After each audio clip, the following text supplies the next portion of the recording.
it also surprised me. I mean, I had 3 evictions. I think that one surprising, 2 that was just like, oh, no. Maria's one was very surprising to a lot of us. So was she the one that when you looked at the envelope, you're like, really? I was like, really? This is happening. I don't know what it was exactly. I think a lot of things played against her.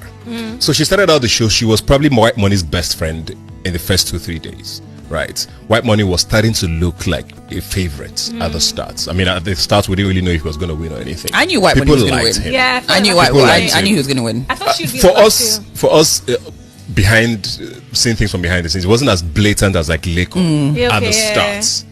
But I think somewhere along the line, Leko was going to win.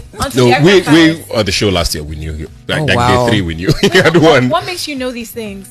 You can't. I mean, we gauge things with collate like responses, viewership. We see the votes because we don't release all of the votes weekly because we don't want to ruffle too much. Because if you see Lego at 70% in week 1 or White Money at 60% in week 1, people are asking like, why am I bothering to? Yeah. So that's how we kind of show the bottom until the show is over. Then we show everything. So with Lego, we knew he had won literally from the beginning. With White Money, he was top, but we were not sure if anybody was going to come up, so Maria and White Money were like really, really, really close, and it was like an unlikely friendship, two people from like different worlds.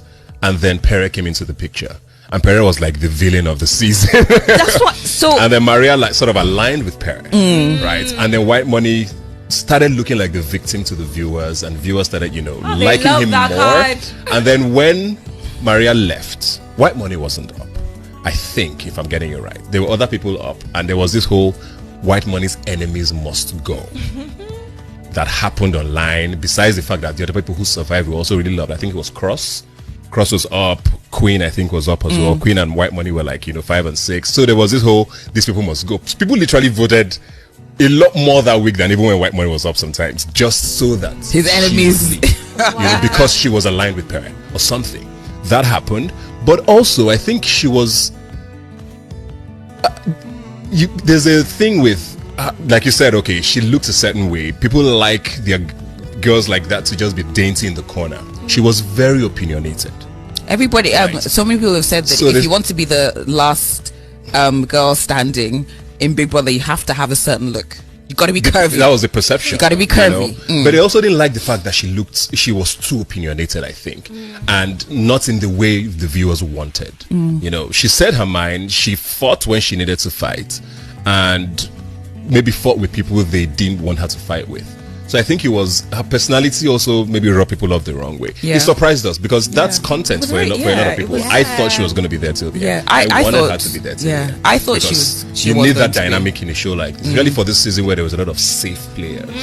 She was probably going to be one of them who, and then she left and Pere sort of started becoming different. So it would have been nice to see how that dynamic would have worked together if she stayed against maybe the rest of